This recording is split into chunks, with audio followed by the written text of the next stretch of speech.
నమస్తే. Telangana times news 24కి స్వాగతం. ఈరోజు ప్రజావాణి సంబంధిత కార్యక్రమం రాష్ట్ర వ్యాప్తంగా అన్ని జిల్లాల్లో ప్రజావాణి అనే ఒక ప్రభుత్వ కార్యక్రమం అనేది జరుగుతుంది. మీకు అందరికీ అది విదితమే. అయినప్పటికీ ఈ ప్రజావాణి కార్యక్రమంలో ఎవరికైతే ఈ ప్రజావాణి కార్యక్రమం పట్ల అవగాహన ఉందో దాంట్లో వాళ్లకు సంబంధించిన వ్యక్తిగత సమస్యలు కాను ఏ రకమైన సమస్యలున్నా ప్రభుత్వానికి నివేదించుకొని పరిష్కారం చేసుకోవాలనే ఏ సమస్య అయినా సరే వారి కార్యాలయాల్లో ఎవరికి వాళ్ళు ఎక్కడైతే ఊర్లలో ఉన్నారో, గ్రామాలలో ఉన్నారో, పట్టణాలలో ఉన్నారో సంబంధిత కార్యాలయాల్లో వాళ్ళు ఫిర్యాదు చేయడం జరుగుతుంది. ఈ రెగ్యులర్గా జరిగే ఈ ప్రక్రియ కాకుండా ప్రజావాణి కార్యక్రమంలో ఇంకొద్దిగా స్పెషల్గా ఉంటుంది. ఏ రకంగా అంటే దానికంటూ ఖచ్చితంగా కలెక్టర్ గారి పర్యవేక్షణ ఉంటుంది, ఉన్నతాధికారుల పర్యవేక్షణ ఉంటుంది, దానికి ఒక టైం ఫ్రేమ్ ఉంటుంది, దానికి ఒక విధి విధానం అనేది రెగ్యులర్గా ఇచ్చే దానికంటే భిన్నంగా కొద్దిగా స్పెషల్గా ఉంటుంది. కాబట్టి చాలామంది ప్రజావాణి కార్యక్రమంలో వాళ్ళు 1-2 సార్లు ప్రాంతీయంగా వాళ్ళు ఉన్న స్థానికంగా ప్రయత్నం చేసి ఆ సమస్య పరిష్కారం దొరకనట్టయితే జిల్లా కలెక్టర్ ఆఫీస్లోకి సంప్రదించి ప్రజావాణి కార్యక్రమానికి వాళ్ళ అర్జీ పెట్టుకునే ప్రయత్నం చేస్తారు.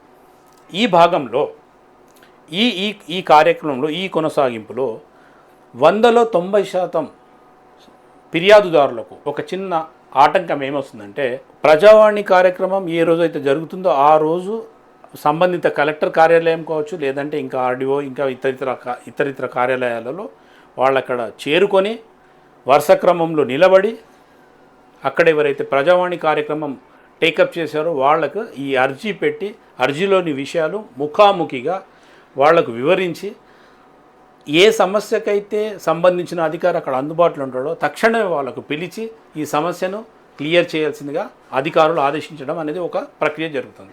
ఇందులో భాగంగా 90% సాధారణ జనాలకు తెలియని విషయం ఏంటంటే ప్రజావాణిలో అంత కష్టపడి వరుస క్రమంలో నిలబడి సంబంధిత ఉన్నత అధికారికి, జిల్లా అధికారికి ఫిర్యాదు పత్రం ఇచ్చిన తర్వాత వాళ్ళకంటూ ఒక అక్నాలెడ్జ్మెంట్, ఒక రసీదు వాళ్ళకి ఇస్తే ఆ రసీదు తీసుకొని ఒక పాజిటివ్ హోప్తో, ఒక విశ్వాసంతో నా సమస్య పరిష్కారం అవుతుందనే విశ్వాసంతో వెళ్తారు. ఇక్కడి వరకు పర్వాలేదు. ఇక్కడి నుండి ఇది ఎన్ని రోజులలో పరిష్కరించబడుతుంది, ఈ సంబంధిత ఫిర్యాదు ఏ శాఖకు సంబంధిత చేరుకుంది, దానికి పర్యవేక్షిస్తున్న అధికారి ఎవరు, ఒకవేళ కలెక్టర్ ఆఫీస్ అయితే కలెక్టరేట్ ఆఫీస్లో అది ఏ సెక్షన్కి చేరుకుంది, ఆ సెక్షన్లో ఆ ఫిర్యాదుని ఏ అధికారి విచారిస్తున్నాడు అనే వివరాలు ఈ ఫాలోఅప్ చేసే క్రమంలో సాధారణ జనాలకు చాలా కష్టంగా ఉంటుంది. అయితే ఈ కష్టం ఒకసారి 2 సార్లు ఆఫీసులకు రావడము, కార్యాలయాల చుట్టూ తిరగడము, దాని తర్వాత మామూలుగా విసిగి వేసారి కొంతమంది అసలు వదిలేస్తారు. అయితే ఈ ఏదైతే కష్టం ఉందో ఈ కష్టానికి కొద్దిగా స్మార్ట్ వేలో మనకు ప్రభుత్వం ఒక చిన్న వెసులుబాటు ఇచ్చింది.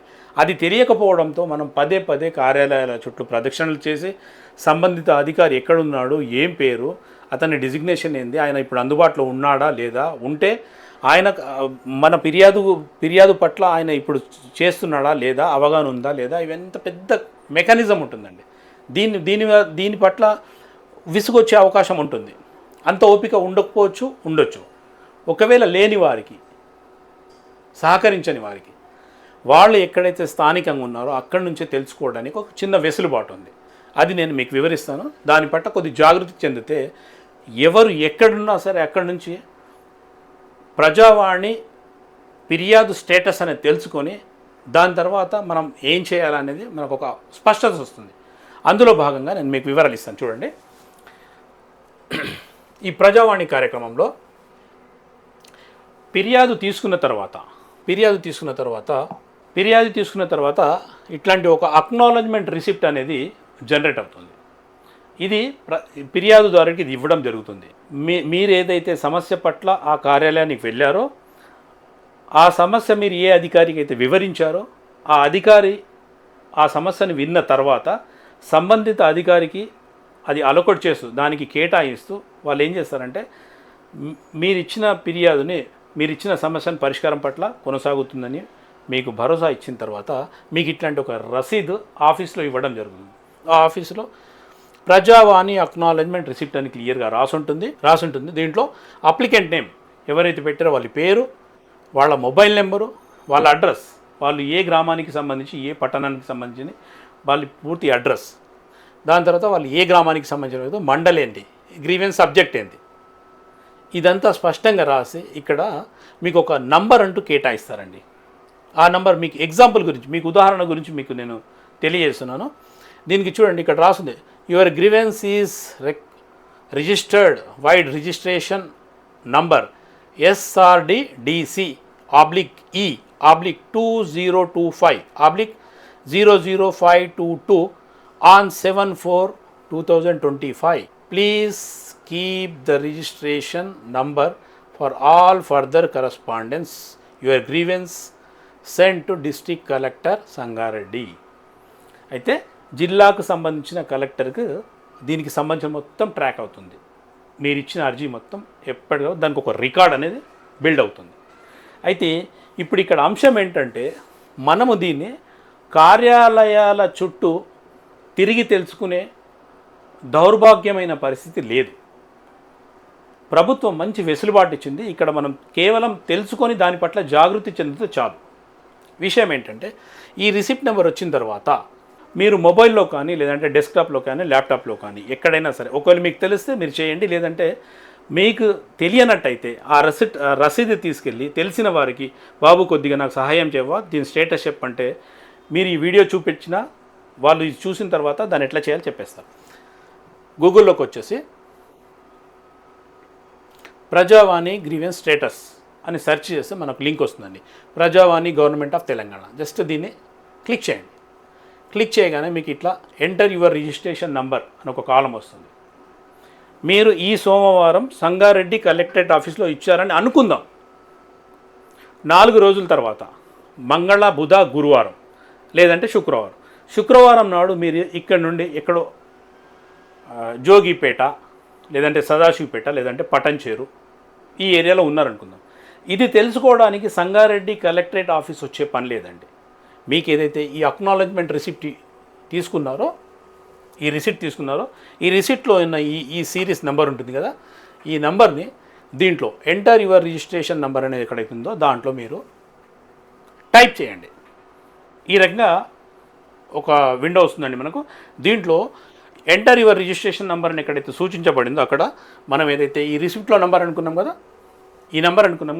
ఈ నెంబర్ దాంట్లో క్లియర్గా టైప్ చేయండి. SRDDC/2025/00522 అయిపోయింది. ఈ రకంగా మనకి ఏదైతే రిసిప్ట్లో నెంబర్ ఉందో అది ఇక్కడ క్లియర్గా మనం టైప్ చేసిన తర్వాత పాస్వర్డ్ ఇఫ్ అని, మీకు ఒకవేళ పాస్వర్డ్ ఏదైనా ఉంటే మామూలుగా దీన్ని వదిలేసేయండి. మీకు పాస్వర్డ్ ఉండదు కాబట్టి మీరు పాస్వర్డ్ టైప్ చేసే పని లేదు.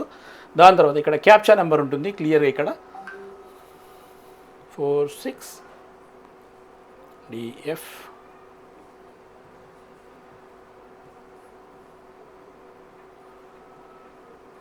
ఈ రకంగా ఇక్కడ ఈ క్యాప్చా నెంబర్ ఏదైనా టైప్ చేసేసి ఇక్కడ సబ్మిట్ బటన్ అనేది ఉంది కదా, దీన్ని మీరు క్లిక్ చేయండి.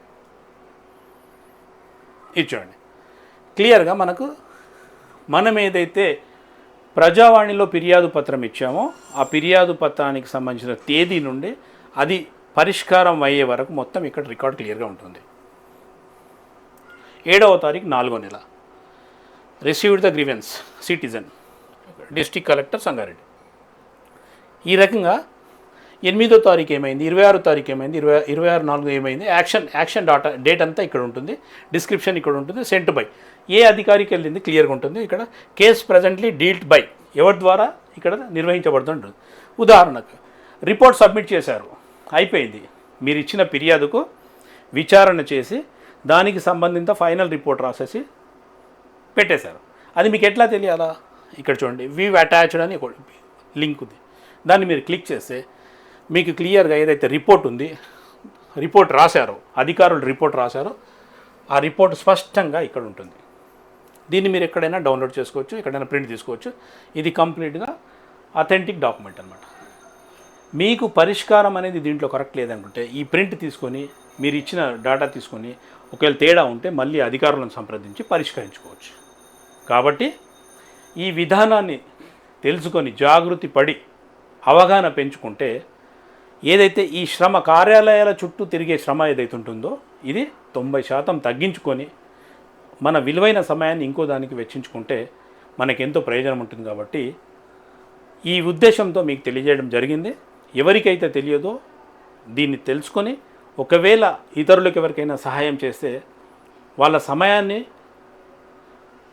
సేవ్ చేసిన వాళ్ళం అవుతాం. కాబట్టి ఒకవేళ ఇది మీకు నచ్చినట్టయితే ఇతరులకు షేర్ చేసి వాళ్ళకు అవగాహన ఉండే విధంగా ప్రోత్సహించండి.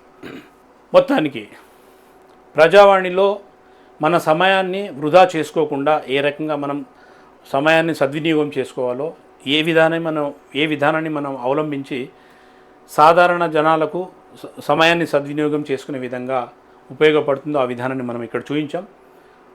కాబట్టి ఈ వీడియోను ఇతరులకు షేర్ చేసి వాళ్ళ సమయాన్ని వృధా కాకుండా సద్వినియోగం చేసుకునే భాగంలో మీరు కూడా ఒక భాగస్వామ్యం తీసుకోవాలని తెలంగాణ టైమ్స్ న్యూస్ 24 తరఫున కోరుతున్నాం. మరొక సమాచారంపై వార్తా విశ్లేషించుకుంటూ కలుద్దాం. అప్పటి వరకు ఉంటాను. జై హింద్.